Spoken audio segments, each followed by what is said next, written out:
Ada yang tanya saya bagaimana nak memulakan bisnes ataupun bisnes apa yang sesuai kalau ada modal RM10,000. So dalam video ini saya akan tunjukkan kepada anda apakah bisnes yang sesuai untuk anda kalau ada modal RM10,000. Jom.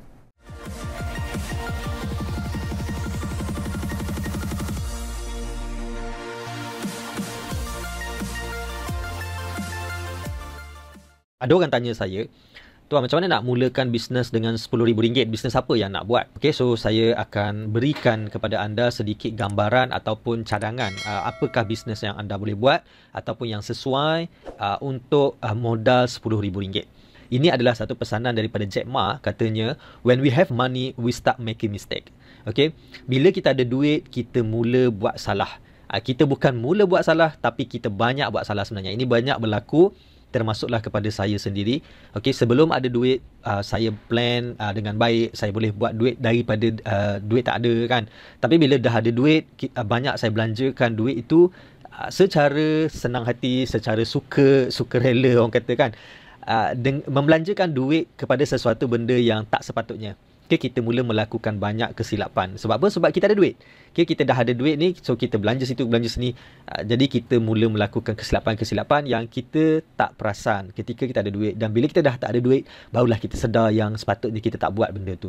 Okay, so untuk mengelakkan perkara tu berlaku, ini video saya buat untuk anda. Ini adalah satu gambaran sebelum anda membelanjakan duit anda untuk bisnes. Okay, orang tidak membeli apa yang anda ada, tapi orang membeli apa yang anda promote dengan betul. Okay, so kenapa saya tulis macam ni? Sebab ramai orang dia ingat untuk buat bisnes perlukan modal. Kenapa dia perlukan modal? Sebab dia nak beli barang, dia nak beli stok, dia nak beli produk-produk yang dia nak jual balik. Orang tidak membeli apa yang anda ada. Okay, apa yang kita ada ni orang tak beli. Tapi orang beli apa yang kita promote dengan betul ataupun kita iklan dengan betul. Maksudnya walaupun benda tu kita tidak ada, tapi kalau kita berjaya buat iklan, kalau kita berjaya promote dengan betul, orang tetap akan membeli. Jadi isunya di sini bukan tentang duit. Sebenarnya kalau kita nak buat bisnes, okay, isunya bukan tentang duit, tetapi tentang cara mempromosikan tu, cara mengiklankan produk yang kita jual tu. Adakah kita pandai, adakah kita tahu caranya? So kalau kita tak tahu caranya, walaupun kita ada modal, walaupun kita dah keluarkan bajet untuk membeli produk-produk tertentu, untuk hasilkan brand-brand tertentu, tetapi kita tak pandai untuk promo produk tersebut, maka duit kita akan burn atau akan terbakar macam tu je. So anda kena ingat benda ni, orang tak beli apa yang anda ada, tapi orang beli apa yang anda promote. Maksudnya anda kena belajar cara nak promote ataupun cara nak iklan produk-produk yang bakal anda jual nanti. Next, kita ambil satu contoh. So katakanlah di sini, di belakang bangunan ni ada sebuah kedai. Ada sebuah warung lah. Okay, warung. Katakanlah warung ni dia menjual air soya. Okay, dia menjual air soya. So jualan dia laku. Jualan dia memang laku. Ramai orang suka. Produk dia bagus kan. Produk dia bagus. Tetapi ramai orang, katakanlah ini satu jalan untuk pergi ke, okey, katakanlah ada orang bekerja di dalam bangunan ni, dan dia selain daripada jalan ni, dia ada lagi jalan ke sini contohnya, ke belakang sini. Okey, pergi sini. So ada orang, dia berhenti sini, pergi bangunan ni, lalu kot sini, lalu kot belakang ni kan.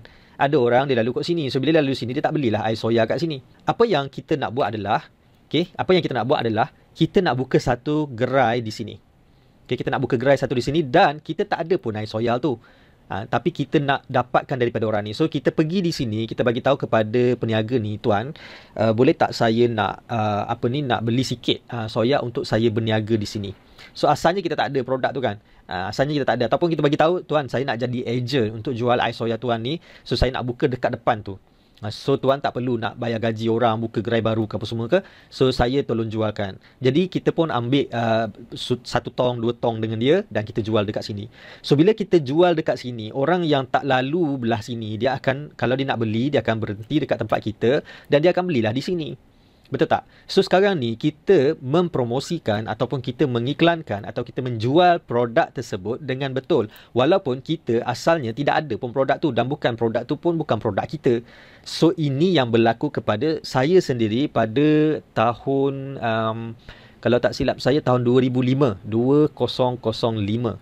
2005 saya pernah buat macam ni dan memang saya menjual air soya. So saya tak tahu nak buat air apa. Mula-mula saya belajar buat air soya dan akhirnya saya berhenti. Sebab apa? Sebab proses untuk membuat air soya ni rumit. Dan kita kena beli kacang soya, kita kena kisar, kita kena tapis, kita kena simpan 1 malam, dan air soya ni dia mudah basi. So saya rasa macam tak munasabah lah saya nak buat benda tu. Tak munasabah. Walaupun saya dah belajar, tapi saya rasa tak logik lah saya nak buat masa sekarang lah kan. Sebab saya pun tak ada modal, saya tak ada duit, saya pun masih lagi budak pada waktu tu. Okey, tahun 2005. Okey, so saya pergi kedai tu, saya tanya dia, saya kata saya nak jual. Masa tu dia tak bagi free lah, dia bagi saya beli RM5. RM5 je saya beli, tapi dia bagi 1 baldi. Dia bagi 1 baldi RM5. Sebab saya kata saya nak berniaga. So mungkin dia kesian kat saya ke, saya tak pastilah. Saya kata saya nak berniaga, so dia bagi bukan 1 baldi lah, separuh baldi. So separuh baldi tu boleh buat dalam, kalau tak silap saya, dalam 30 gelas macam tu. 30 gelas air soya. So saya ambil dan saya berniaga di sini. Kalau 30 saya jual satu tu RM2, so saya dapat RM60 lebih kurang. Kalau 30 lah RM60. So modal saya dalam lebih kurang RM5 je. Jadi ini sebab dia nak jugalah duit kan, sebab saya nak beli dengan dia. Tapi kalau katakanlah ini contoh soya, tapi anda juga boleh buat produk-produk yang orang lain punya dan anda jual. So maksudnya apa yang saya nak sampaikan di sini adalah, walaupun kita tak ada duit, walaupun kita tak ada modal yang besar, tetapi kalau kita tahu cara untuk menjual sesuatu barang, kita tahu di mana kita nak ambil, okay, ni kita nak jual di sini, dan kita tahu kita nak ambil di sini, dan kita ada pelanggan-pelanggan yang betul, orang-orang yang bekerja di sini, maka kita boleh buat duit tanpa modal pun. Okey, jadi kita tengok slide seterusnya. Jika anda tidak boleh buat duit tanpa duit, bagaimana anda boleh buat duit jika anda ada duit? Ini persoalan yang timbul. Sekarang ni ada orang bertanya saya, "Tuan, macam mana saya nak mulakan bisnes dengan RM10,000?" Persoalan bagi saya pula, macam mana tuan nak buat bisnes sedangkan tuan tak pernah buat bisnes sebelum ni? Macam mana tuan nak buat duit sedangkan tuan tak pernah buat duit sebelum ni? Okay, kalau ada duit dan kita percaya dengan pemborong ke, supplier ke apa semua tu kan, bukan soal kita percaya memang apa yang diberitahu tu betul, tapi adakah kita pandai menjual? Adakah kita tahu macam mana nak marketkan produk yang kita ada? So kalau kita tidak boleh buat duit tanpa duit, terutamanya kalau bukanlah tanpa duit langsung, tanpa duit yang banyak, sebab soalan dia adalah RM10K. Ini soalan dia. Sebenarnya untuk memulakan bisnes tak perlu pun RM10K. Anda hanya perlu antara mungkin RM500 sehingga mungkin RM1,000 ataupun RM2K macam tu. Tak perlu pun RM10K. Okay? So benda ni, dia jumlah tu adalah subjektif. Tetapi kita kena tanya ni dulu. Bagaimana anda boleh buat duit jika ada duit? Okay? Kalau anda tak boleh buat duit ketika anda tak ada duit, maksudnya selama ni anda tak buat bisnes, anda tak buat duit. Sebab apa? Alasan adalah sebab anda tak ada duit ataupun anda tak ada modal. Okey, kita tengok slide seterusnya. Orang yang pandai bisnes boleh buat duit tanpa modal. Orang yang ada modal belum tentu boleh buat bisnes. Sebab tu dalam pasaran di luar sana, ada orang dia jadi investor, ada orang dia jadi business builder, ada orang dia jadi usahawan. Okey. So usahawan ni kadang-kadang dia tak ada duit pun. So dia cari orang yang ada modal untuk bekerjasama ataupun untuk pump duit dalam company dia. So, okay, saya tak kata anda perlu jadi investor, sebab untuk jadi investor ataupun pemodal ni, anda perlu ada ilmu macam mana nak menilai sesebuah bisnes. Seseorang yang anda nak bagi duit ni boleh buat duit untuk anda ataupun boleh buat duit untuk bisnes tu supaya anda dapat untung sama. Saya tak kata anda perlu jadi pelabur. Okay? Cuma saya nak bagi tahu di sini, orang yang pandai berbisnes, mereka boleh buat duit tanpa modal. Okay? Orang yang ada modal belum tentu boleh buat bisnes. So biasanya orang-orang yang buat bisnes ni, yang mereka pergi dapatkan geran, dapatkan loan, dapatkan cari duit untuk untuk bisnes mereka ni, bukan sebab mereka nak mulakan bisnes, tetapi sebab mereka nak kembangkan bisnes yang ada. Tambah modal beli bahan mentah, tambah modal beli mesin, tambah modal untuk tambahkan staff, team dan sebagainya, sebab pengeluaran tu memerlukan kos yang lebih tinggi. Bisnes dah jalan dah, dan dia orang buat bisnes pada peringkat awal dengan modal yang kecil, bukan modal yang besar. So selepas bisnes perlu berkembang, perlu tambah. Okay, klien dah ada, customer dah ada, tapak dah ada, bisnes dah ada, dah jalan pun.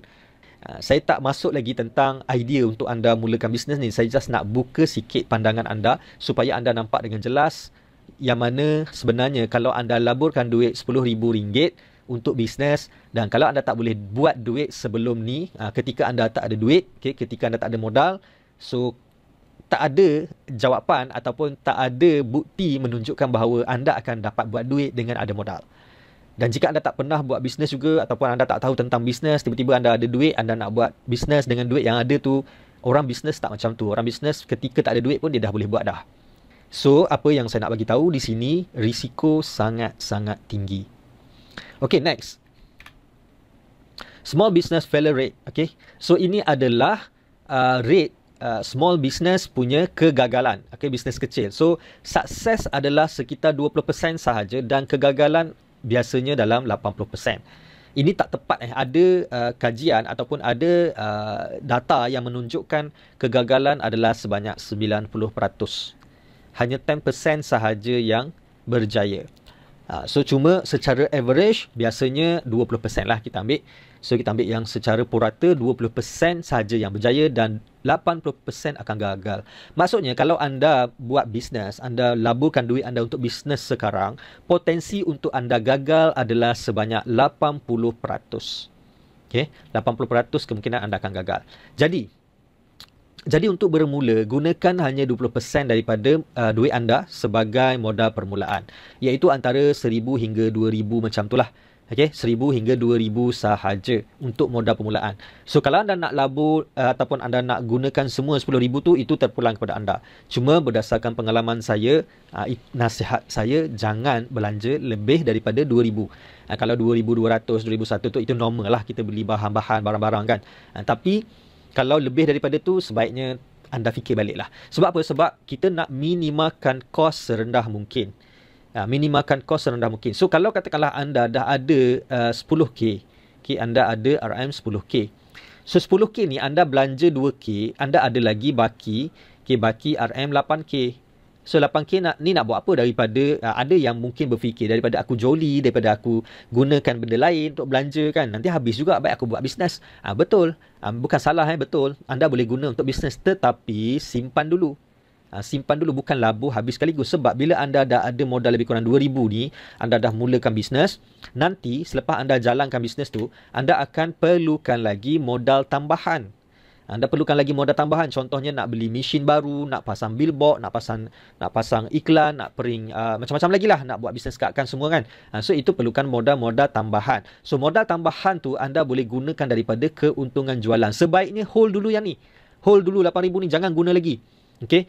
Jangan guna lagi. Guna 2,000 sahaja dan selepas anda berjaya buat jualan daripada RM2,000 ni, mestilah ada untung. Kalau anda bisnes, mesti ada untung. So, gunakan balik untung yang anda dapat tu untuk top up balik dalam bisnes. Jangan guna lagi. Jangan guna lagi duit untung tu sebagai duit perbelanjaan harian ke, duit keluarga ke. Jangan guna lagi. Okay, top up balik dalam bisnes untuk kembangkan dia. Dan baki 80%. Ini saya dah cerita dah. 80% lagi baki sebagai suntikan modal jika perlu sahaja.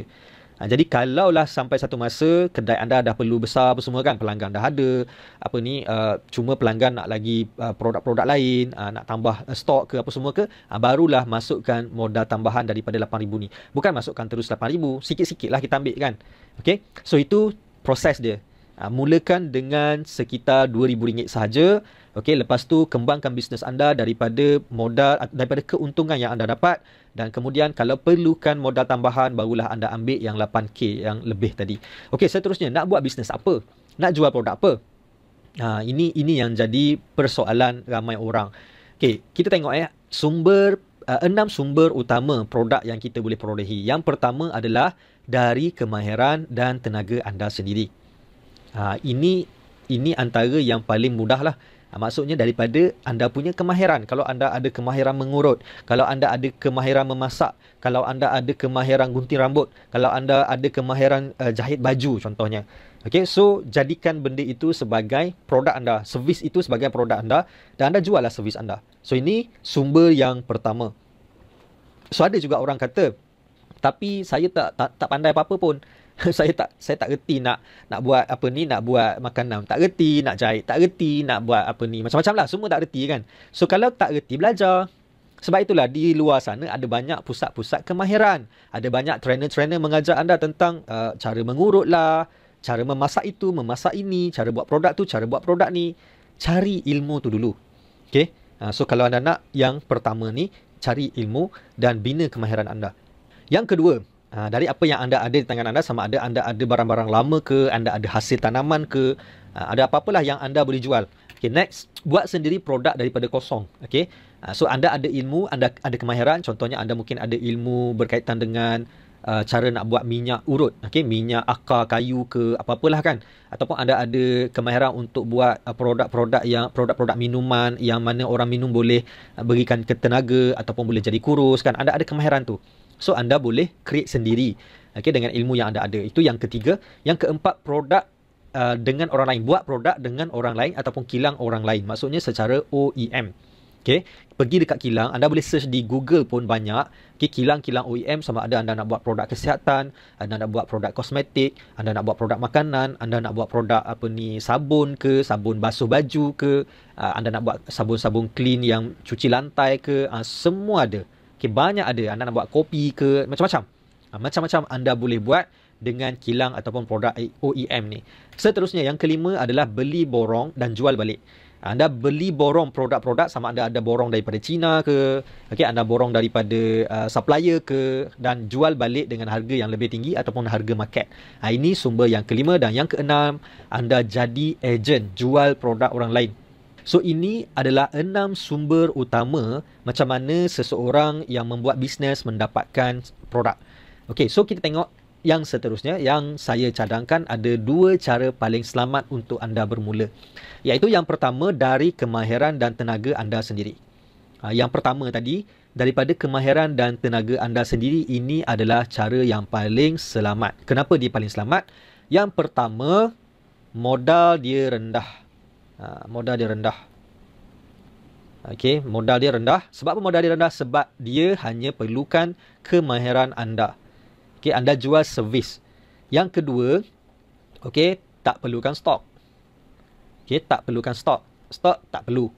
Sebab apa? Sebab anda jual kemahiran. Ada orang order baru anda buat. Tak ada orang order, anda tak buat apa-apa. Yang ketiga, okey, yang ketiga adalah untung dia bersih. Untung bersih. Okey. So, ada 3 kelebihan lah yang ada banyak lagi sebenarnya, tapi saya cerita sikit je lah. Yang pertama, modal dia rendah. Okey, anda just buat beberapa servis. Okey, anda just buat beberapa contoh servis-servis yang anda buat. Okey, lepas tu jadikan dia sebagai satu iklan. So, anda tak perlu nak simpan stok ke apa semua. Anda just iklankan saja. Bila ada orang bayar, biasanya dia orang akan bayar deposit. Okey, bila dia bayar deposit, anda dah ada modal untuk run anda punya servis tadi. Kemudian, bila anda dapat untung anda tu bersih. Okey, bersih dari segi anda tak perlu nak tambah balik produk-produk bahan-bahan dekat luar lah. Ada tapi rendah. Okey, sebab biasanya benda ni menggunakan anda punya kemahiran. Yang kedua adalah jadi ejen ataupun jual produk orang lain. Yang ini adalah 2 cara yang paling selamat. Sebab apa jadi ejen dan jual produk orang lain ni?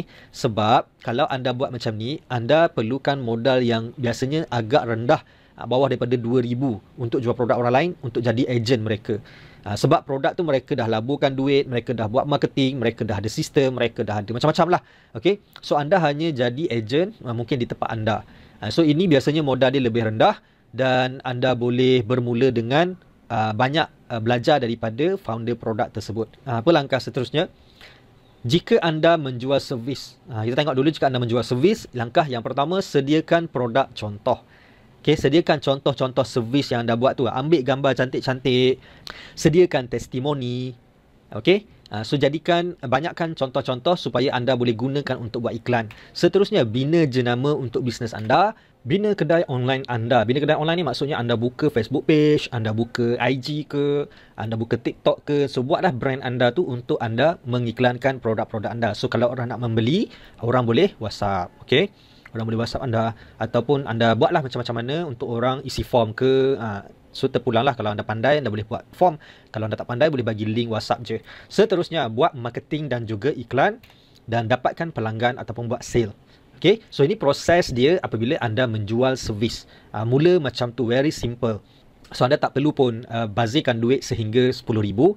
anda mungkin perlukan lebih kurang 2,000 sahaja dan mulakan bisnes servis anda. Okey, next. Jika anda menjadi ejen kepada orang lain, okey, yang pertama buat carian. Okey, kalau anda nak jadi ejen kepada orang lain, buat carian dan juga kajian. Produk apa yang laku di luar sana, berapa ramai ejen dia, macam mana dia menjual, macam mana feedback daripada ejen-ejen mereka, adakah produk mereka bagus, adakah mereka mendapat pendapatan secara orang panggil evergreen. Maknanya pendapatan itu berpanjangan sebab produk dia bagus, produk dia sentiasa sentiasa mendapat permintaan dalam pasaran. Mungkin dah 3 tahun, mungkin dah 4-5 tahun produk tu berada dalam pasaran dan masih lagi berjalan, masih lagi orang cari sampai sekarang. Okey, seterusnya, kalau anda dah jumpa, anda daftar sebagai ejen. So, kelebihan bila anda daftar sebagai ejen kepada bisnes-bisnes macam ni, anda boleh belajar marketing daripada HQ, daripada founder-founder produk tersebut. Sebab biasanya orang yang sediakan sistem ejen ni, mereka ada formula ataupun mereka ada ilmu. Mereka ada kelas-kelas untuk mengajar orang macam mana nak menjual produk-produk mereka. Jadi daripada situ anda boleh belajar banyak tentang marketing. Seterusnya buat jualan. Okay, dah belajar marketing tu, buat jualan dan ulang dan tambah stok jika perlu. Okay, ulang maknanya ulang tambah stok apa semua kan, ulang proses tu. Anda kalau dia orang ada produk-produk baru, anda dapatkanlah produk-produk baru dan tambah stok. Seterusnya kalau anda dah rasa sampai satu masa, mungkin anda dah buat selama 2 tahun, so anda dah pun rasa confident untuk buat brand sendiri, anda dah rasa confident untuk buat marketing, buat follow up, handle customer dan sebagainya. So pada waktu tu mungkin anda dah pun boleh membuka bisnes ataupun syarikat. Jadi itulah dia 2 cadangan daripada saya, iaitu yang pertama jual servis. Okey, servis yang anda mahir. Servis ni seperti anda jual servis menjahit, membuat website, mengurut, okey, buat kuih muih, okey, masakan, macam catering. Itu adalah business service. Itu adalah cadangan saya yang pertama. Dan cadangan yang kedua adalah anda mulakan bisnes dengan menjadi ejen kepada produk-produk orang lain. So terpulang kepada anda lebih suka menjadi ejen menjual secara online seperti produk-produk kecantikan, kosmetik, produk kesihatan dan sebagainya, ataupun anda lebih suka menjual di tepi-tepi jalan, okey, berniaga menggunakan konsep gerai. So anda boleh jual seperti takoyaki, anda boleh jual burger, anda boleh jual benda-benda lah, makanan-makanan yang sudah pun ada brand. Jadi anda jadi ejen mereka dan buka kedai di kawasan anda. So ini adalah 2 cadangan saya yang bagi saya adalah paling terbaik kepada anda yang ada modal RM10,000 tetapi anda belum pernah lagi membuat bisnes, anda belum ada pengalaman bisnes, anda masih belum tahu sama ada benda itu akan berjaya ataupun tidak. So ini langkah yang paling baik. Selepas itu apabila anda nak bina produk sendiri, anda nak bina jenama sendiri, anda dah ada pengalaman, anda dah ada pelanggan, anda dah tahu macam mana proses, lepas tu barulah anda buat bisnes anda ataupun brand anda sendiri. Selain daripada itu, di bawah video ini pada bahagian description ataupun pada bahagian komen, saya ada senaraikan ibu-ibu dan tutorial untuk anda belajar sama ada anda nak belajar membuat bisnes tudung, anda nak belajar buat bisnes air balang, anda nak belajar bisnes di Shopee, dalam Shopify, ataupun anda nak borong daripada China, ataupun apa-apa saja yang saya senaraikan di bawah, anda boleh tengok. So anda boleh klik satu persatu dan pilih mana-mana e-book ataupun video tutorial yang sesuai untuk anda tambah ilmu dalam bisnes. Okey? Jangan lupa tekan button subscribe dan tekan lonceng untuk pastikan anda mendapat notification setiap kali saya upload video-video yang baru. Jumpa lagi dalam video-video yang akan datang. Bye-bye.